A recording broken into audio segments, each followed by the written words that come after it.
How to study more in less time.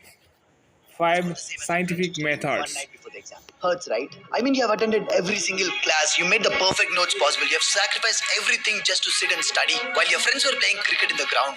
You worked really hard, but you're still struggling to maintain a good score. They say hard work pays off, but if that's true, what happened to all your hard work? Hello everyone, welcome back. And if you're new here, my name is Tarun, and in this video, we're going to discuss about some scientific techniques which you can use to become 2x, 3x, 4x, 10 times more productive while you sit and study.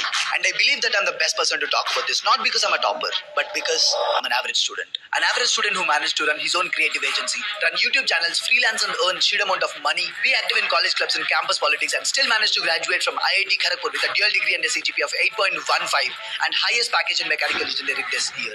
Hashtag flex. Now with that being said, let's get started with the video.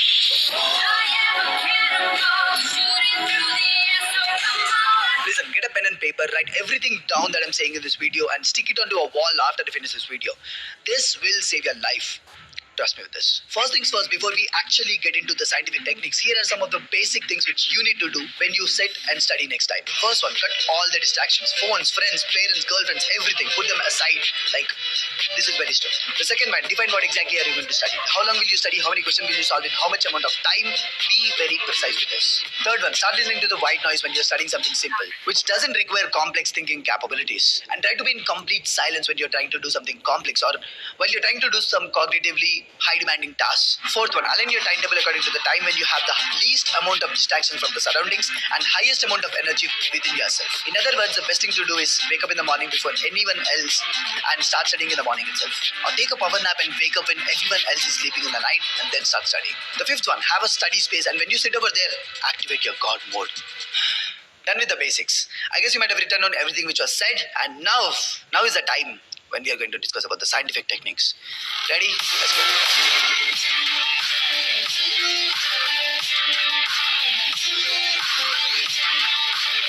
Imagine a situation. On a Sunday morning, you sit at your table and open your NCERT and start studying a chapter from inorganic chemistry. You decide to finish the entire chapter that day, but in the first 30 minutes, you lose your interest, you close your book, and you did not study anything. Now, there are also cases when people study everything from a chapter, but at the end of the day, they don't remember anything. Why does this happen, and what's the solution? The first one, organize the information.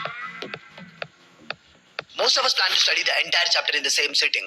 While some of us would be able to do this, most of us wouldn't be able to sit and study for hours and hours, right? It's scientifically proven that our brains are better at understanding, better at processing smaller chunks of information rather than bigger chunks of information. So the first thing that you need to do before you start to study any single chapter is take a look at the entire chapter and then break it down into smaller parts. Now try to finish one part after the other and try to take smaller breaks in between them. Deadlines. Have you ever listened to the sentence which goes like, work expands so as to fill the time available? Imagine your class teacher gave you an assignment to submit. It would take you 7 days to finish the assignment if the deadline is in 7 days. But if it would just take you 7 hours to finish the same damn assignment if the deadline is in 7 hours. And that's exactly why you should have fixed deadlines. But realistic deadlines, not super ambitious ones, otherwise you'll just get burned out. Third one, focus points. In the first tip, we have broken down the bigger task into smaller ones, and in the second tip, we have given deadlines to individual tasks. And now in this tip, what we are going to do is called a focus sprint. Basically, you start a timer and you start studying with no other distractions or attention to anything else apart from the thing that you selected to finish before the specific deadline. And you can follow any of the popular techniques to do your focus sprints. For example, there is Pomodoro, where people sit for 25 minutes and then take a break of 5 minutes. I usually feel this time duration to be very short. That's why I sit for like 50 minutes of study and then take a 10 minutes break. You can also use the Ultradian sprint, where people sit for 90 minutes of study and then take a break of 20 minutes. This Ultradian sprint is very interesting because it aligns with the natural human body cycle called the Ultradian rhythms. In simple words, these Ultradian rhythms are your natural human body biological cycles, which include everything from your digestion, blinking of your eyes to heartbeat, everything. And blending your study schedule with the natural body clock will make your focus spending very effective. And now let's address one of the most important problems that a lot of you guys have. Tarun, I've studied the entire chapter, man. I've studied the entire theory, but I'm not able to solve questions. What should I do? See, I'll be making a proper video on this later, but one common solution is trying to live in.